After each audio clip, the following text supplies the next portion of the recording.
किसान भाइयों, आप मेरे पीछे देख सकते हैं, हम पहुंचे हैं कृत्रिम गर्भधारण प्रशिक्षण केंद्र आगरा के अंदर। और यहाँ पर हमारे साथ एक डॉक्टर साहब हैं जिनको काफ़ी लंबे एक्सपीरियंस है, लगभग 40 साल का इनको एक्सपीरियंस है इस फील्ड का। तो सर, मैं आपसे जानना चाहता हूँ, जब किसान के घर में उसका जो पशु है वो बीमार हो जाता है, उसको फर्स्ट एड देनी पड़ती है, तो उनको किन बातों का ध्यान रखना चाहिए फर्स्ट एड के समय?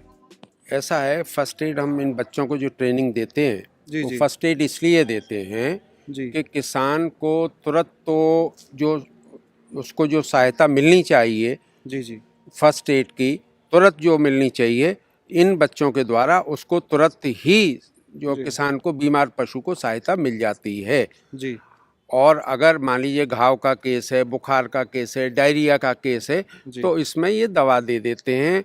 और उसके बाद अगर इनके समझ में नहीं आता है तो जी ये हॉस्पिटल्स को, गवर्नमेंट हॉस्पिटल्स को रेफ़र कर देते हैं उसको। जी।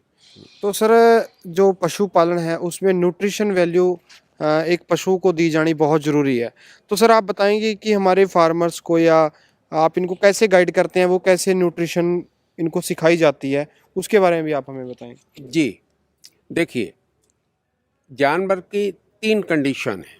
जी एक तो सूखा जानवर है, जी एक प्रेग्नेंट जानवर है जी और एक दूध देने वाला जानवर है। जी तो ज़्यादातर किसान भाइयों को ये नहीं पता है कि हमको दूध वाले जानवर को कितना राशन देना चाहिए, या प्रेगनेंसी में कितना राशन देना चाहिए, या जब वो प्रेग्नेंट नहीं है तब कितना राशन देना चाहिए। जी तो जब वो प्रेग्नेंट नहीं है, जो हम राशन देंगे वो उसका मेंटेनेंस राशन कहलाएगा। जी और जब वो दूध देने लगी है तो उसे कितना राशन देना चाहिए। जैसे वो गाय अगर 3 किलो दूध दे रही है तो जितना हम मेंटेनेंस राशन दे रहे हैं उसका प्लस 3 किलो केजी दूध पर 1 किलो हम राशन एक्स्ट्रा देते हैं। अगर 10 किलो दूध दे रही है तो हमें 3.25 किलो राशन उसको देना चाहिए। जी। ये भैंस के केस में मिनिमम रिक्वायरमेंट है। ये मिनिमम रिक्वायरमेंट है, जी। Plus maintenance ration. Maintenance ration कितना होना चाहिए सर? करीब 1 किलो 1.5 किलो मेंटेनेंस राशन उसका होना चाहिए, जी जिससे कि वो जो बॉडी के फंक्शन है उसके, जी उसमें वो ऑपरेट करते रहें, सुचारू रूप से चलते रहें। जी जी। जो पशुओं में बीमारी आती है उनको कैसे पहले से ही कंट्रोल करें, कैसे पहले से ही वैक्सीनेशन कराएं, उसके बारे में भी आप हमें कुछ बता सकते हैं? जी हाँ, हमारा एम्फेसिस ये रहता है कि prophylaxis is better than the treatment. बिल्कुल। प्रोफाइलैक्सिस पहले अगर हो जाए तो उसकी आवश्यकता ही नहीं पड़ेगी।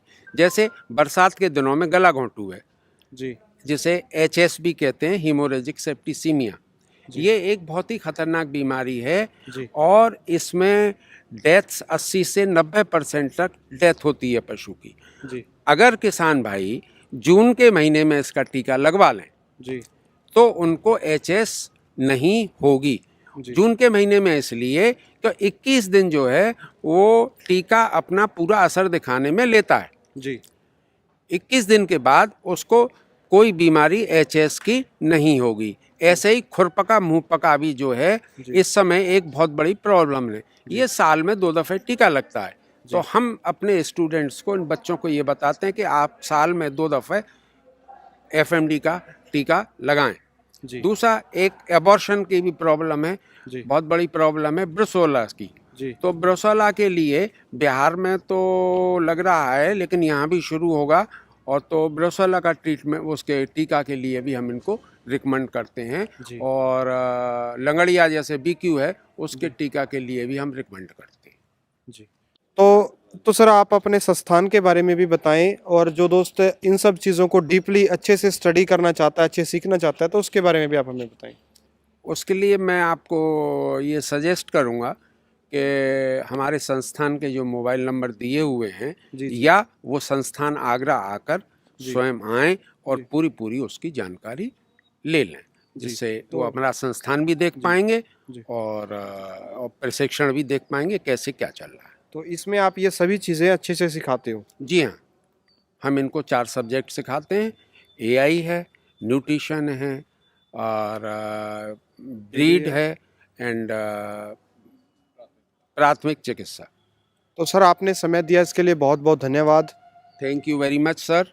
Thank you very much. उम्मीद है दोस्तों आपको एक शानदार जानकारी मिली होगी, तो इस वीडियो को दबा के लाइक कीजिए, दबा के शेयर कीजिए।